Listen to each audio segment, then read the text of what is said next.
Fale com Ele por um minuto agora, para o teu coração se preparar para a palavra.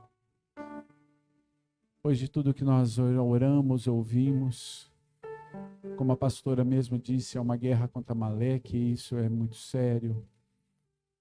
E a nossa carne não gosta de ouvir a palavra, nossa carne não gosta de estar na igreja.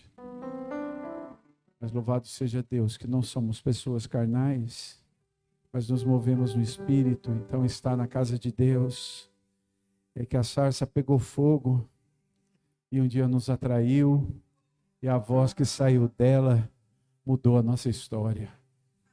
Pai, toma, Senhor Deus, o teu lugar, Pai, aqui e agora. Senhor Deus, nós não temos nada de nós mesmos. Senhor, quem somos nós? Senhor Deus, a tua palavra diz quem é o homem para que o Senhor se lembre dele. Senhor Deus, mas eu me ponho na tua presença e te peço, toma o teu lugar aqui e agora, Pai. Senhor Deus, apesar de mim, vem com teu poder, tua glória, tua graça. Senhor Deus, que a tua palavra venha como espada, separando alma e espírito, juntas e medulas, sendo apta para aquilo que a tua boca liberou. Senhor Deus, que a tua palavra, Senhor Deus, venha como boa semente a produzir a 30, a 60 e a 100 por um agora. Senhor Deus, que o nosso coração esteja pronto a receber, nossa mente agora se acalme, se acalhe agora. Senhor Deus, que emoções e sentimentos, Senhor Deus, se acalme dentro da nossa alma agora, e que a tua palavra venha com poder e grande glória sobre nós. Espírito Santo, eu te peço, toma e continua a controlar esse ambiente, que toda essa atmosfera seja para louvor e para a glória do teu nome. Em nome de Jesus, amém. Amém. Pode se assentar. Amém. Eu sempre falo isso, que Deus é muito didático na Bíblia, né? Ele gosta de ser bem didático. O que é isso? Bem simples de entendimento, de ensinar de uma maneira que você possa entender. Todos nós podemos entender. E Deus sempre usa figuras, usa maneiras para que a gente possa entender o que Ele quer dizer e entender aquilo que fica mais fácil para a gente poder ver o poder, a glória dele, quando a gente consegue entender. Sabe, irmãos, quanto mais nós conhecemos a Deus, mais da glória dele a gente desfruta. O problema, quando a gente não conhece a Deus, quando a gente não entende muitas coisas, a gente não vive aquilo. Por isso é tão importante que você entenda, que a palavra de Deus seja clara, seja boa para você. Amém? Quem aqui já teve aquele professor que sabia muito, mas não sabia explicar? Já viu aquele professor? Não é assim? Aquele professor que sabia muito, você sabia, o cara ia na lousa, fazia aqueles negócios, você olhava e falava, meu Deus, como ele sabe, mas não sabia explicar para você. Você ia na aula dele e você saía sem saber nada. Isso é uma didática ruim. O que Deus quer para nós é que a gente entenda. Quanto mais você entende, melhor é para o seu entendimento. Melhor é para a glória de Deus se manifestar na sua vida. E isso é bom demais. Amém? E quando Deus faz isso, uma das grandes comparações que Deus traz, e Ele vai fazer quando Ele fala do céu. Sabe, irmãos, todos nós temos curiosidade de conhecer o céu, mas ninguém tem pressa para ir para lá, né, irmão? Todo mundo quer conhecer, todo mundo quer saber como é que é, né? Todo mundo imagina um céu, não é mesmo? Todo mundo imagina o céu. Eu falo que vai ter umas coisas no céu que não vai poder faltar, porque senão não vai ser céu. Eu falo, no céu vai ter que ter pastel, né, irmão? Faz um céu sem pastel, não é céu, misericórdia. Não existe céu sem pastel. Outro dia eu falei caldinho de feijão. Você já pensou o céu sem caldinho de feijão, irmão? Não é céu, né? E cada um vai falando o seu céu. Estou brincando. Mas cada céu, a gente tem vontade de conhecer o céu. E uma das coisas que Deus fala do céu é que no céu existe um rio. E esse rio sai do trono dele. Nós cantamos muito sobre esse rio, nós falamos sobre esse rio, né? No livro de Apocalipse a gente vai ler que fala do rio. Quando você vê o profeta Ezequiel, fala do rio, né? Deus mostra esse rio que sai do trono, que sai do céu, e ele vem. E a Bíblia diz que aonde esse rio passava, esse rio ia produzindo vida, ia tendo transformação, aonde ele passava. Vamos ler, eu vou ler só um texto lá em Apocalipse, Amém? Se você está aí com a tua Bíblia, vamos ler a Bíblia, né? Para os religiosos não falar que o apóstolo não lê a Bíblia. Vamos lá, Apocalipse 22. Eu vou ler o verso 1 e 2. Diz assim: E mostrou-me o rio puro da água da vida, claro como um cristal, que procedia da onde? Do trono de Deus e do Cordeiro. No meio da sua praça, e de um lado ou do outro do rio, estava quem? A árvore da vida. Presta atenção nisso. Que produz 12 frutos, dando o seu fruto de mês em mês, e as folhas das árvores estão para a saúde das nações. Apocalipse 22, 1 e 2. Então no céu há um rio, e onde esse rio passa, ele produz. Quando ele sai, imagine o seguinte, o rio nasce no trono de Deus, e ele vem descendo, e logo que ele sai do trono, há uma praça, diz a Bíblia, e aonde esse rio vai passando, tem vida, e ele passa próximo a um lugar. Que lugar? A um jardim, aonde tem uma árvore chamada árvore da vida. Epa, mas essa árvore da vida a gente já viu em outro lugar. Já ou não? Então abra sua Bíblia em Gênesis, capítulo 2. Olha onde está a dona árvore. Gênesis 2, verso 8. E plantou o Senhor Deus um jardim no Éden, do lado oriental, e pôs ali o homem que tinha formado.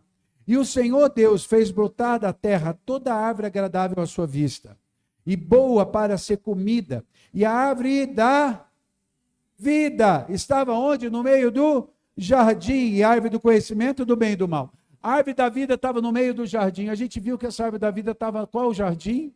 No jardim, lá no céu, aonde o trono de Deus estava próximo, amém? E olha o que ele vai dizer. E saía o rio do Éden para regar o jardim, e dali se dividia e se tornava em 4 braços. O nome do primeiro é Pison, este é o que rodeia toda a terra de Avilá, onde há ouro, e o ouro dessa terra é bom. Ali havia bdélio e pedra sardônica. O segundo rio é Gion, e este é o que rodeia a terra de Cush. O terceiro rio é o Tigre, este é o que vai para o ocidente, para o oriental da Síria. E o quarto rio é o Eufrates. Espera aí, explica esse negócio direito. No jardim havia um rio, amém? Do lado da árvore da vida. O senhor está querendo dizer o quê, apóstolo? Que o jardim do Éden tinha uma ligação direta com o trono de Deus? Sim. Quando você lê a Bíblia, você vê que na viração do dia, Deus vinha falar com Adão. Deus formou o jardim, Deus fez Adão ficar próximo dele. Amém? Então, onde estava o trono de Deus, onde está o trono do Senhor, onde está a presença dele, o trono do Cordeiro, tem um rio que corre. Esse rio passa, e Deus fez um jardim próximo ali, colocou o homem próximo. Então, o homem, o jardim do Éden, era próximo do trono de Deus, era numa dimensão próxima do trono. Está entendendo, irmão? Quem está entendendo o que eu estou dizendo? Amém. E todo dia, Deus saía do seu trono, ia vir e ter na viração do dia e falar com Adão. Está entendendo, irmão? Mas eu não quero falar disso hoje, quero falar do rio. Amém? Deixar um gostinho na boca de vocês. Mas é verdade, isso aí a gente vê outro dia.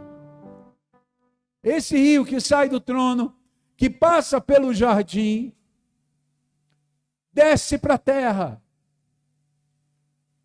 E quando ele chega na terra, a Bíblia diz que ele se transforma em 4 braços. A gente leu aqui. Amém, irmão?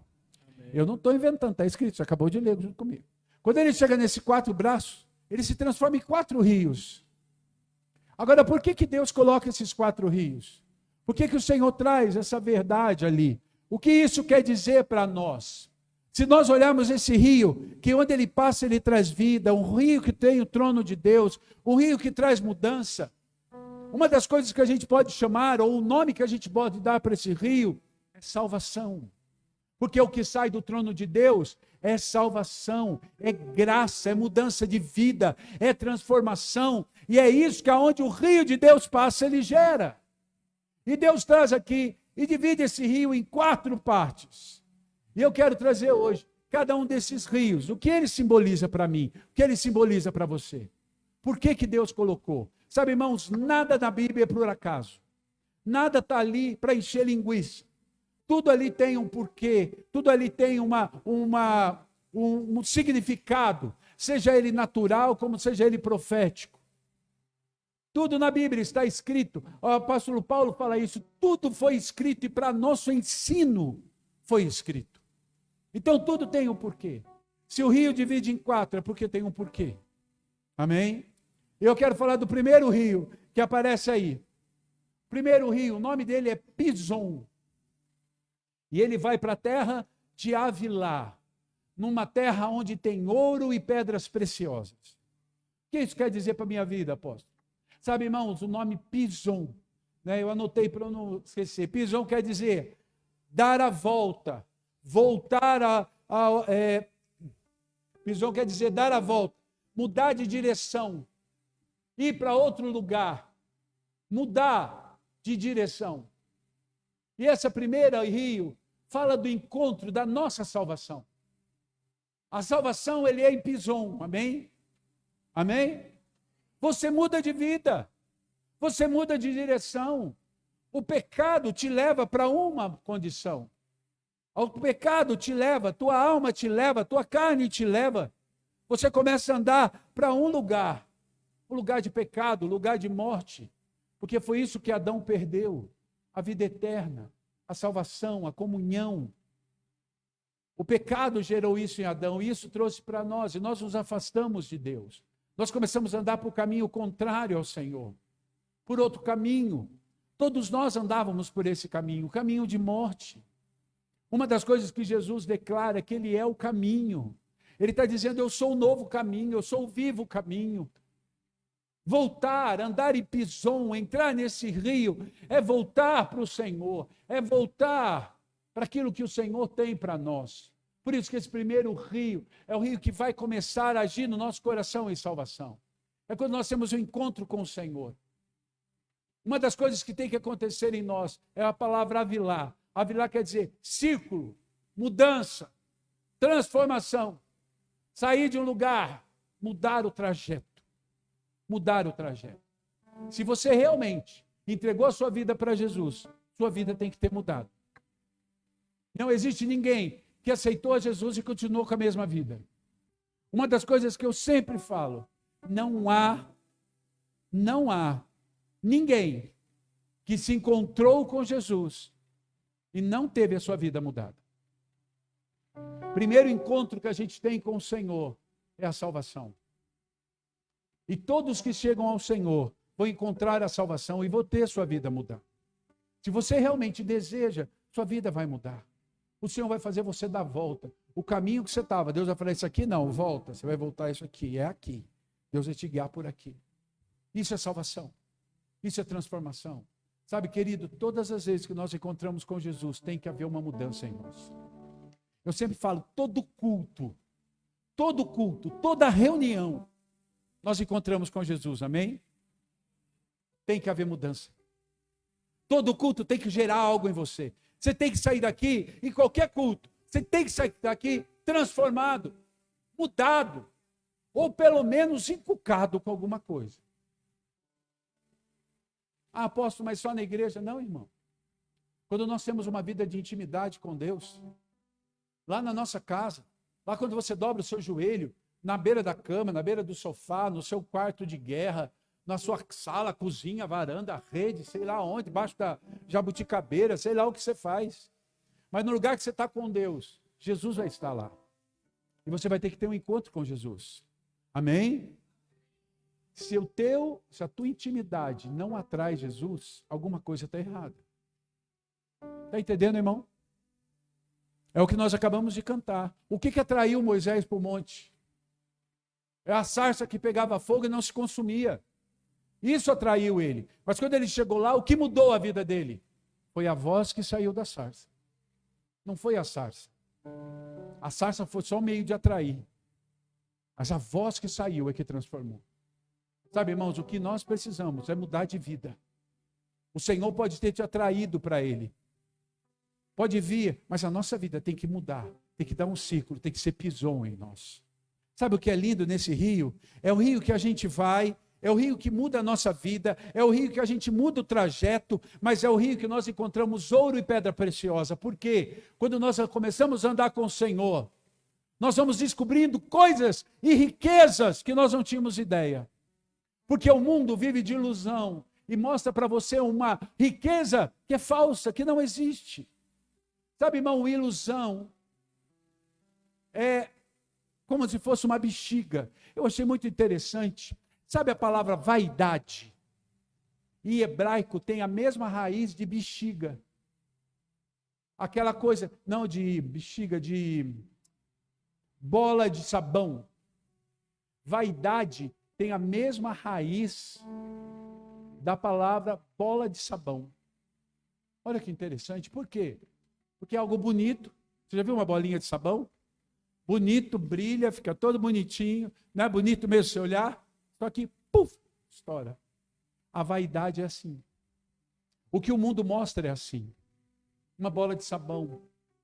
O próprio rei, né? O rei Salomão escreve no auge da sua sabedoria, tudo é vaidade.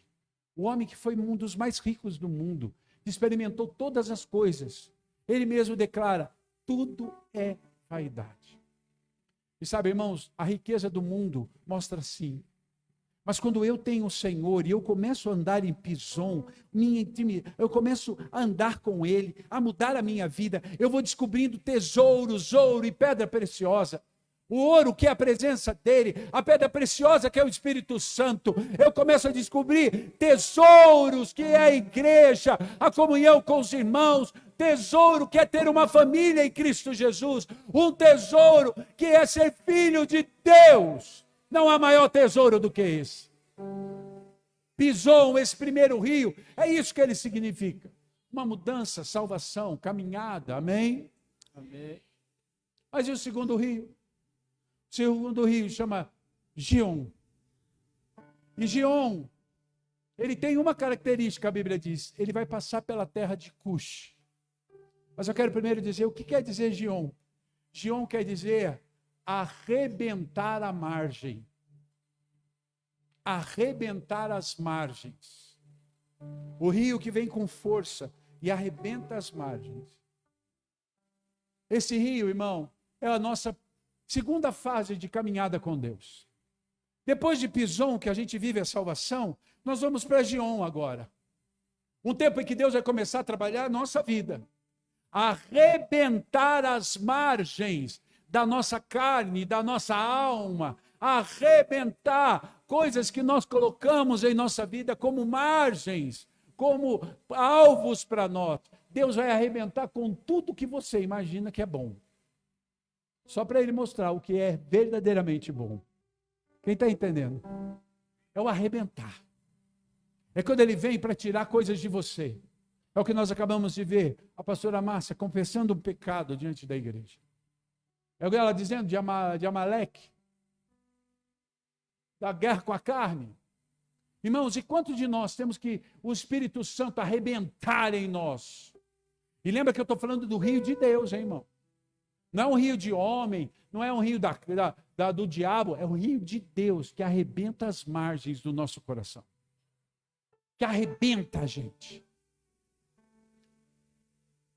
Eu quero que você entenda que o que se converte é o teu espírito.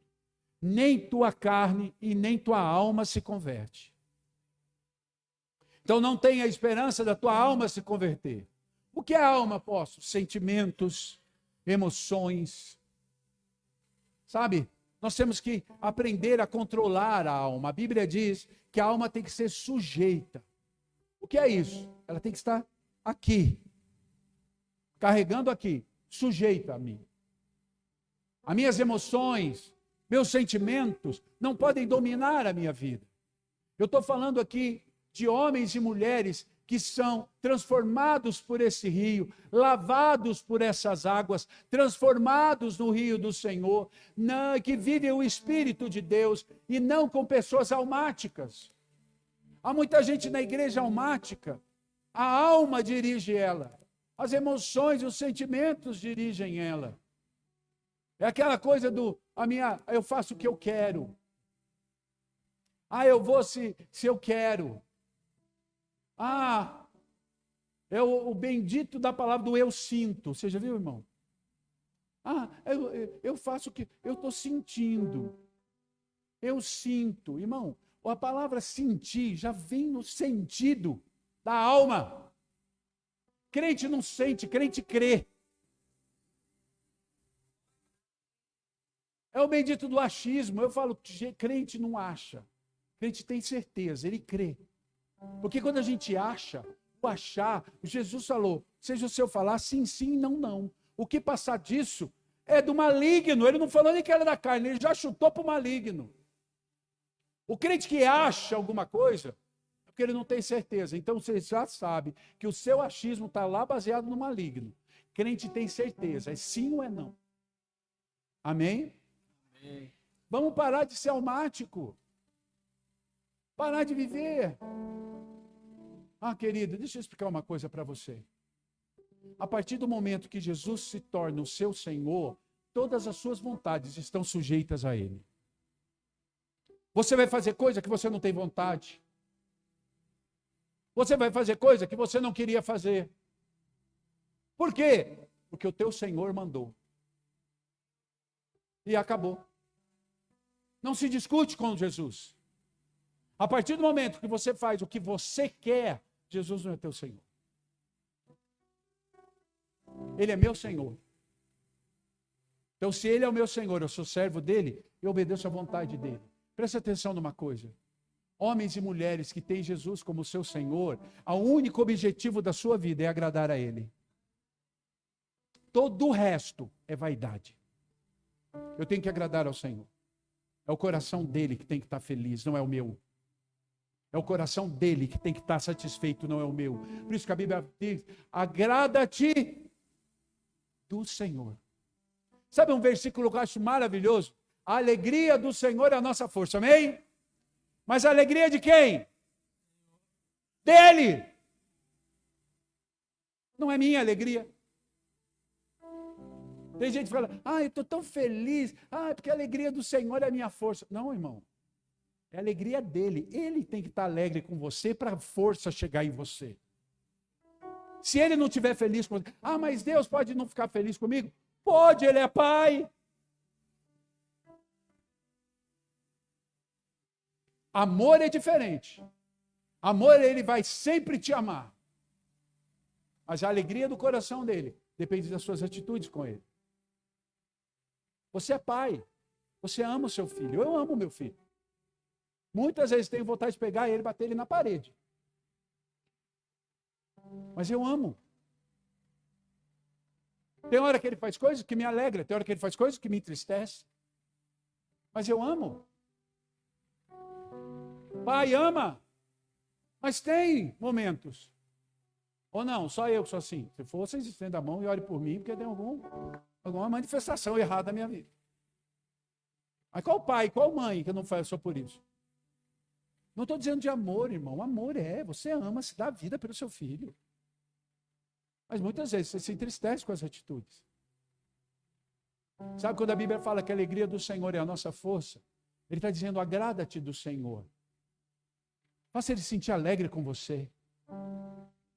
Sabe, é hora de nós aprendermos a andar com Ele e arrebentarmos margens da nossa vida.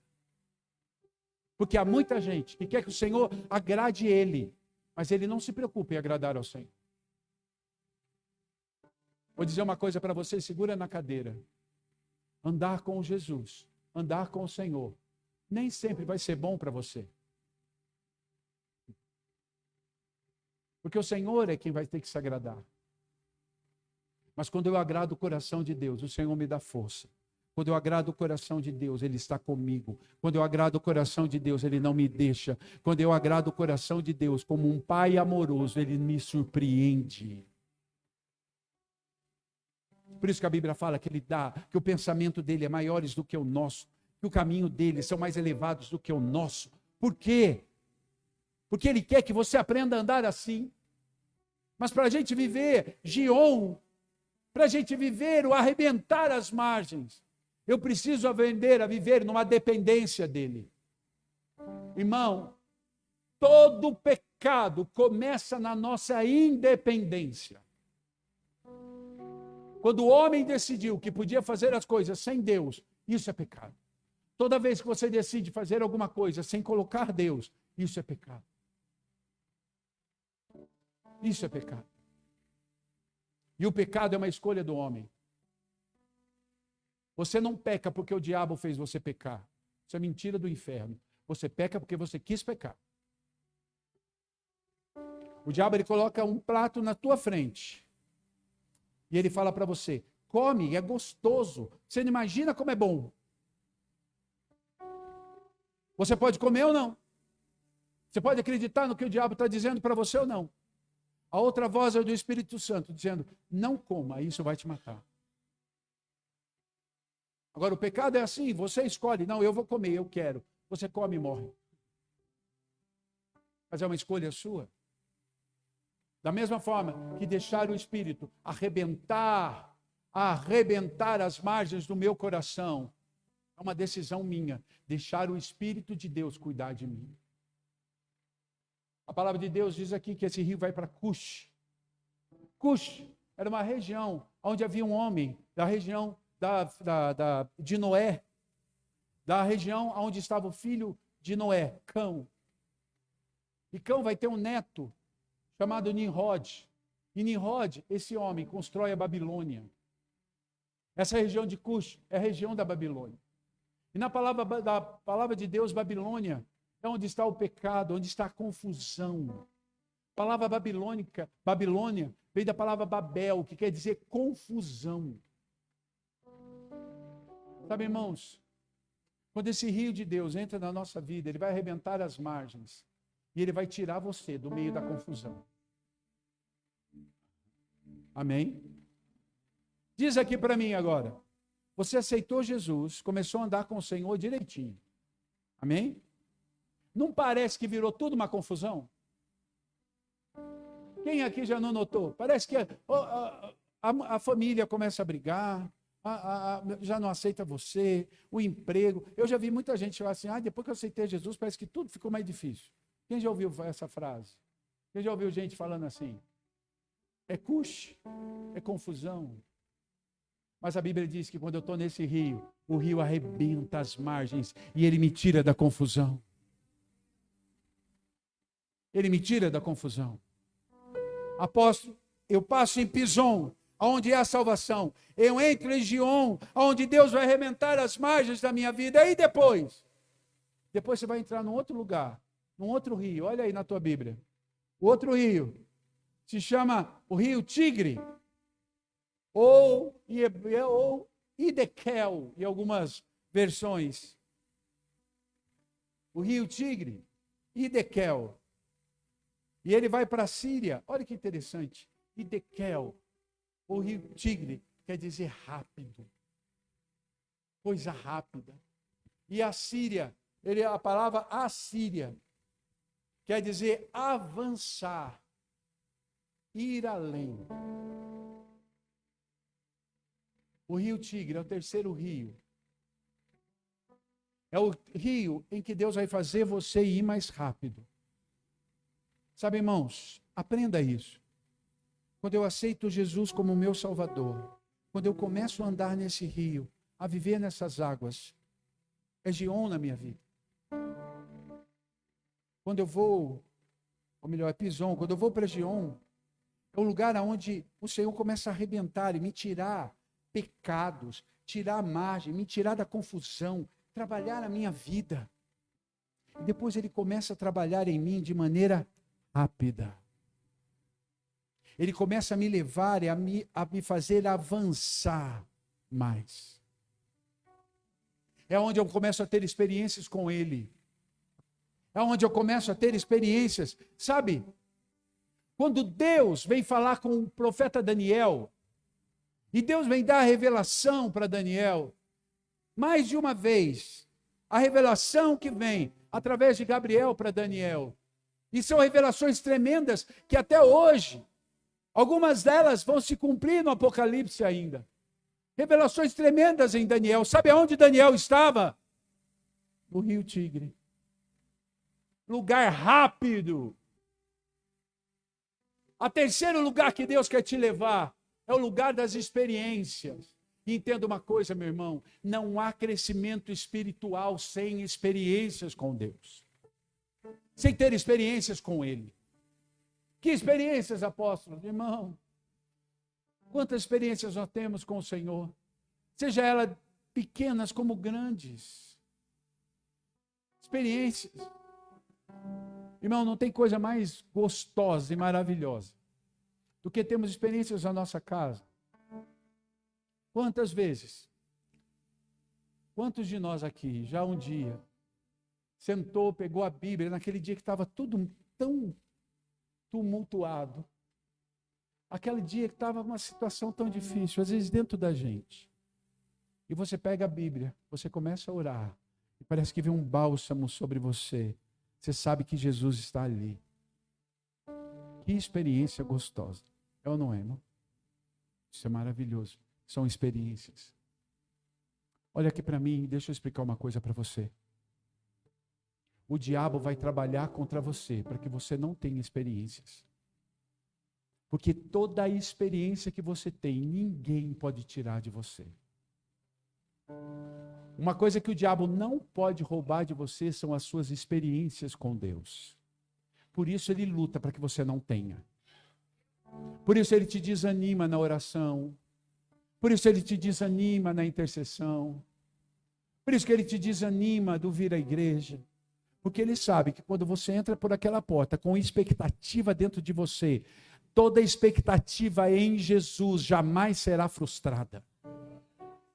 Quando você entra por aquela porta, crendo e buscando ao Senhor, você vai encontrar com Jesus e você terá uma experiência com Ele. Como eu já disse, todas as vezes que você tem uma experiência com Ele, você sai transformado e mudado na sua vida.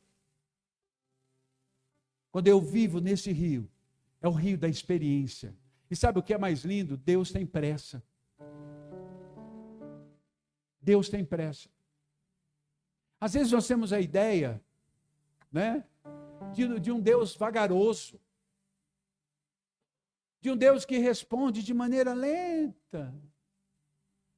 Eu orei e Deus... e ainda vem os pregadores e falam assim, Deus age no seu próprio tempo. Aí você já desanima. Nossa, Deus demora.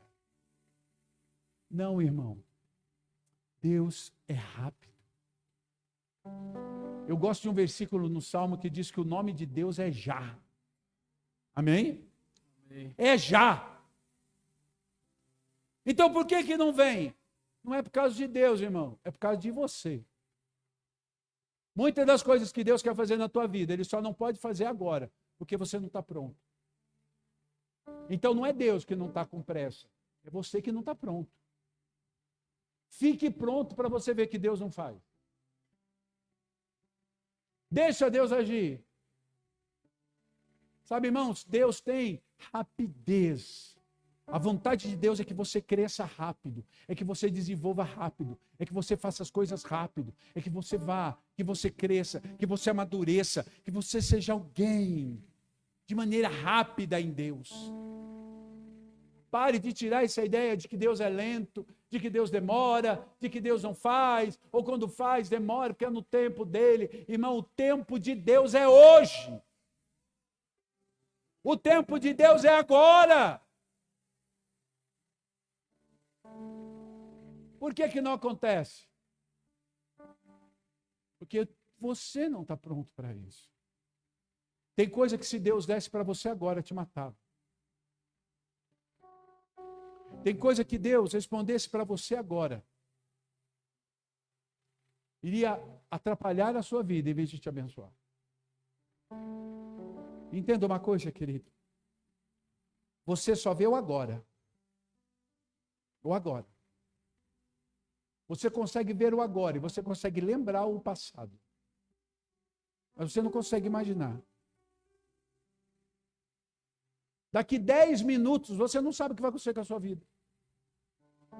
Provavelmente você ainda esteja aqui, porque o apóstolo vai estar terminando a palavra em nome de Jesus. E você ainda vai estar na igreja. Provavelmente. Você acha que pode ser assim. Você não sabe o que vai acontecer com você daqui a amanhã. A gente não sabe nem se a gente vai acordar amanhã. Por quê? Porque a gente vê o agora. Deus, ele vê o todo. Deus, ele vê o que foi, o que é e o que há de ser. Por isso que Jesus era, é e há de ser. Deus, ele vê o futuro. Então tem coisas que Deus olha quando a gente ora, que ele fala, se eu der agora, vai estragar o que eu tenho para ele. Então eu não dou agora. Agora Deus olha e fala assim, eu preciso preparar ele, para que quando eu der agora, ele possa produzir lá na frente. Deus tem pressa com você, então para de ter ideia de que Deus está demorando. Deus só está trabalhando. E na hora que ele falar, é agora, irmão, ninguém segura. Aí a gente vai para o quarto rio, o rio Eufrates. A palavra Eufrates quer dizer frutífero. Olha que Deus lindo. Ele te coloca num rio de salvação. Ele te coloca num rio que vai arrebentar as margens da tua vida. Ele te coloca num rio, onde ele vai trabalhar você rápido para que você amadureça. E ele vai te colocar num quarto rio, que é o rio onde você vai ser frutífero. Sabe o que é ser frutífero, irmão? É ser um abençoador. Eu tenho falado das criaturas criadas por Deus. Uma das mais generosas que existe é a árvore. A árvore é uma das criaturas de um ser que Deus criou mais generosas que existe. Ela dá tudo dela para os outros. A árvore, ela produz o fruto que ela dá para o outro. Ela produz a sombra que ela dá para o outro. Ela tem folhas que ela dá para o outro. Ela tem um tronco que ela dá para o outro. Ela tem a raiz que ela dá para o outro. A árvore, ela produz. Nunca para ela, mas sempre para o outro. A árvore não dá trabalho para ninguém. Diferente da planta. Você pega a planta, isso aqui é de verdade, né? É? Se você deixar ela aqui, o que vai acontecer com ela uma semana sem pôr água? Domingo que vem, já caiu todas as folhinhas, só está os galinhos sequinhos. Você pega uma árvore, põe uma árvore ali. Sabe o que ela faz? Ela mesma procura água. Ela vai criando raiz. Ela vai procurando água. Ela não precisa de ninguém. Mas tudo que ela produz, ela vai dar para os outros. Isso é ser frutífero. Quando o Senhor fala que nós devemos ser como árvores frondosas, plantados juntos ao quê? A um rio de água. Há um rio aí, irmão. Há um rio. Há um rio de água. Ser árvore frutífera, estar do lado do Eufrates, é ser uma árvore frutífera, é ser alguém que abençoa o outro. Alguém generoso e não mesquinho. Nós precisamos, irmãos, vencer uma geração egoísta que está lá fora. A igreja não pode se submeter ao vento da vaidade e do egoísmo que o diabo está soprando sobre a sociedade. Nunca se viu gente tão egoísta como a gente vê hoje. Amantes de si mesmo. Ah, irmão. Amantes se amam, se acham lindos. E sempre o outro é feio. É ou não é? É as fotinhos, né? As boquinhas. Os homens marombadinhos, né? Tira foto. Mostrar os bracinhos, fotinho. Faz carinha de hominho. Amantes do corpo. Amantes do próprio corpo. Gente egoísta que não pensa no outro. Outro dia eu estava vendo. Porque estão levantando um dinheiro para dar para uma pessoa doente na internet. Como é que chama? Vaquinha virtual. Você já viu os comentários debaixo da vaquinha virtual? Eu estou dando tanto, porque eu sou assim. Não, porque a minha bondade, porque eu não sei o quê. A pessoa dá, mas se auto-elogia.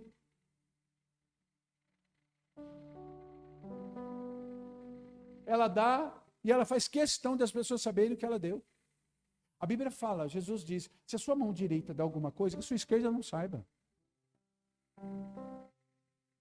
Sabe, irmão, ser frutífero é ser alguém que está disposto a abençoar o outro. E nós estamos numa noite que nós estamos celebrando alguém que deu a própria vida por nós. Alguém que subiu ao madeiro e se fez uma árvore no madeiro, dizendo, tudo que eu tenho é para vocês. Eu estou conquistando tudo para vocês. Isso é ser frutífero. Ele é o maior exemplo de ser frutífero para nós. O maior exemplo de generosidade, o maior exemplo de amor. Sem ser egoísta, sem ser vaidoso. Sabe, irmãos, nós precisamos romper com isso que lá fora está vivendo. A igreja não pode ser egoísta. A igreja não pode ser vaidosa. A igreja não pode ser amante de si mesma. A igreja tem um amante, qual é? Jesus. Ele é o alvo do nosso amor. A igreja não pode amar a si mesma. Ela tem alguém para amar. Sabe, irmãos, às vezes eu me espanto de ver pessoas dentro da igreja que não são frutíferos, que não amam dar, que não amam abençoar, que não amam fazer o bem para as pessoas, que julgam. Uma coisa que eu sou julgado na minha casa direto, que eu dou dinheiro para todo mundo que me pede. Eu paro no farol, pediu dinheiro, eu dou. Mas vai gastar com pinga. Eu falei, e daí? O que ele vai fazer com o dinheiro vai ser problema dele. Eu não estou incentivando a pinga. Estou dando porque ele pediu para mim. Se ele falasse para mim, dá dinheiro para mim comprar pinga, eu ia falar não. Mas ele falou para mim, dá dinheiro para mim comprar pão, eu vou dar. Mesmo vendo a cara de cachaceiro. Mas eu vou acreditar que ele vai comprar pão. Esses dias eu parei na padaria, a Silvana ficou no carro, e eu desci para comprar pão. Na hora que eu desci, veio um senhor. Torto. Ele veio e falou, tio, dá para comprar um pãozinho para mim? Falei, você quer um pãozinho? Ele, eu quero. Falei, só pãozinho? Não, café com leite também. Falei, então entra comigo na padaria. Ele entrou comigo na padaria, as moças balconistas já viraram a cara. Já veio o rapaz, falou, o que você está fazendo aqui? Falou para ele. Eu falei, ele está comigo. O cara parou. Eu falei, vai lá no balcão, pede o que você quiser. E eu fui no outro balcão pegar o pão, coisa que eu ia comprar. E eu vi ele falando, eu quero um café com leite para eu levar. Ele veio e bateu assim em mim e falou, moço, posso comprar um pão de queijo? Eu falei, pode. Ele pegou um pão de queijo. Aí eu comprei o resto. Aí ele pegou o pão de queijo, a moça fiou no saquinho assim, deu na mão dele de qualquer jeito, e ele ficou lá parado. E a moça atendendo um monte de gente. E eu olhando, né? Aí ele pegou e falou para a moça, eu pedi um café com leite. E a moça falou, espera um pouquinho que eu já vou dar para você. Ele falou, não, eu estou pagando. Eu quero ser atendido igual aos outros. Aí a moça falou, não, pera, eu cheguei e falei assim, ele tem toda a razão. Ele está pagando e ele tem que ser atendido, os outros chegaram depois. Ela, então eu vou pegar o café para ele. Aí pôs o café. Na hora que eu saí, ele me agradeceu, ele sentou na beira da calçada e começou a comer o pão de queijo e tomar o café. Se eu tivesse passado por ele e falado, não, está pedindo dinheiro para comprar pinga. Irmão, sabe como eu baseio a minha vida em ser frutífero? Eu sempre pergunto para mim mesmo, o que Jesus faria? Você já imaginou Jesus dirigindo um carrão? Imagine Jesus dirigindo uma mula da primeira geração. Ele ia parar na esquina, chegasse alguém e pedisse para ele, ô tio, dá para o senhor dar um dinheiro para mim? Você acha que Jesus ia falar? Sai para lá, pinguço. Ah, não dou não, vai gastar com dinheiro, com bebida. O que Jesus faria? Ah, o senhor está incentivando a mendicância. Não, irmão, eu estou imitando Jesus, porque eu acho que Jesus daria. Talvez Jesus daria o dinheiro e falaria um sermão para ele. E nada impede você de fazer um sermão também.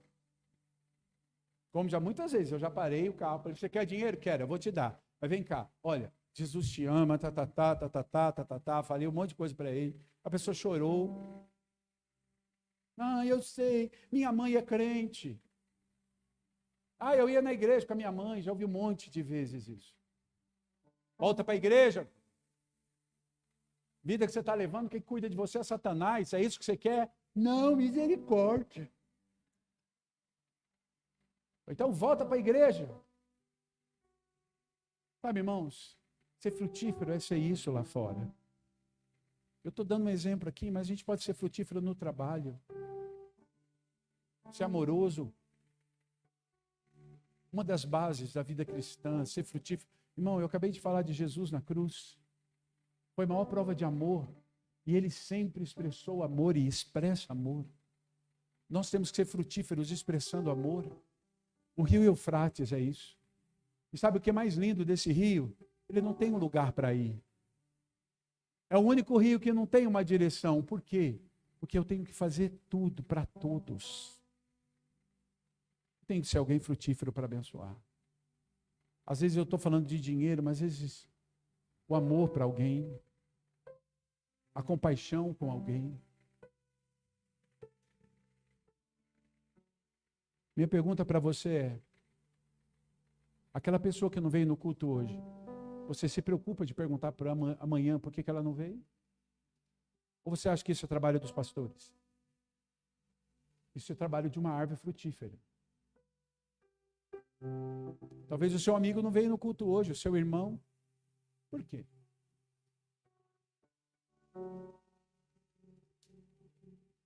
Culto de quarta-feira é culto de oração, de poder de Deus. Por que você não é frutífero e convida alguém? Por que você não é frutífero e vem, pelo menos, né? E tem gente que nem vem. Eu vou dizer uma coisa para você. Quer aprender a ser frutífero? Pergunte o que Jesus faria. Ai, estou tão cansado de ir no culto hoje. Ai, trabalhei tanto. Ai, não aguento. Você acha que Jesus falaria isso ou ele ia ao culto? Responde para você. O que o seu Jesus responder para você, faça. O meu Jesus, mesmo cansado, ia no culto. Seja frutífero. Seja frutífero. Não adianta nada você passar pelo Pison, pelo Gion, pelo Tigre, se você não chega no Eufrates para ser frutífero. Porque uma prova de vida cristã são pessoas frutíferas. A igreja é comparada a um pomar, a um jardim. O rio de Deus tem que passar por aqui. Porque aqui é um jardim, onde o rei visita.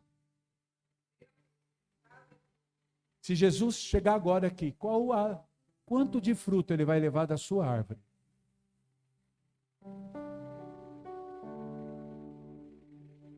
Isso está lá em Cantares. O rei desce ao jardim e vai colher frutos do seu pomar. E ele diz, sunamita, meu amor, venha e vede os frutos que eu colhi no pomar do meu jardim. Sabe quem era a sunamita? A esposa dele. Sabe quem somos nós? A sunamita dele. Sabe o que ele está dizendo? Vem ver os frutos que nós estamos dando. Meu irmão, que fruto você está dando? Que frutífero você tem sido? Ai, eu já passei por salvação. Ai, o Senhor está tratando a minha vida. Ai, o Senhor tem que ser rápido com as coisas comigo. Seja frutífero. Quer sentar à mesa hoje? Seja frutífero. Acerte a tua vida com Ele, para que o rio de Deus corra. Agora, sabe o que é mais maravilhoso?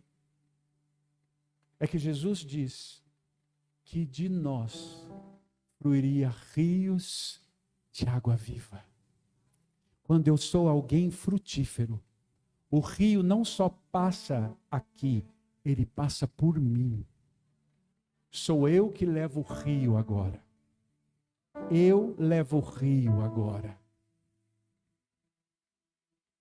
Sentar à mesa é dizer, Senhor, olha para o rio.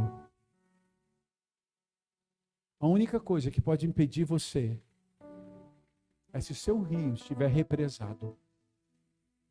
Há muita gente que represou o rio com tanta tranqueira, com tanto lixo, que o rio não flui mais. Mas o Senhor está dizendo hoje, se você deixar, o rio vem com força. O rio vem forte. O rio vem movendo com força, arrebentando toda a represa, para que o rio flua de você. Quem entende isso? Quem entende? Então eu quero que você fique em pé.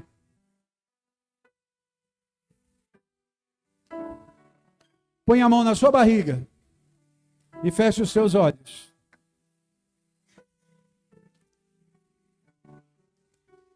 Diga para você mesmo agora, o quanto você precisa desse rio sobre você. O quanto você precisa desse rio agora, arrebentando as barreiras. Esse rio vindo sobre você agora, trazendo sobre você a libertação, a graça. Pai, eu quero te pedir que esse rio do Senhor venha com poder agora. Que esse rio venha arrebentando as barreiras, arrebentando as margens. Eu quero declarar, Senhor, que este lugar é um pomar. Que este lugar há árvores frutíferas. Homens e mulheres frutíferos. Tudo que tem impedido o fluir do rio de Deus na vida das pessoas, seja agora tirado em nome de Jesus. Flua o rio do teu ventre. Flua o rio de vida. O rio do trono. O rio que transforma. Seja você o que leva o rio para a tua casa. Você que leva o rio para o teu trabalho. Leva o rio para o teu casamento, para a tua família. Leva o rio para os teus filhos. Aonde você estiver, seja frutífero a tua vida. Eu declaro que o rio Pison, que o rio Gion, que o rio Tigre se estabeleça sobre você. Mas o Eufrates, o seu frutífero, o rio que traz abundância, o rio que multiplica peixes, o rio que multiplica frutas, o rio que faz as árvores frondosas, jamais deixe de passar na tua vida, para louvor e para glória, o nome do Senhor, em nome de Jesus. Se você recebe essa palavra, aplauda esse Deus.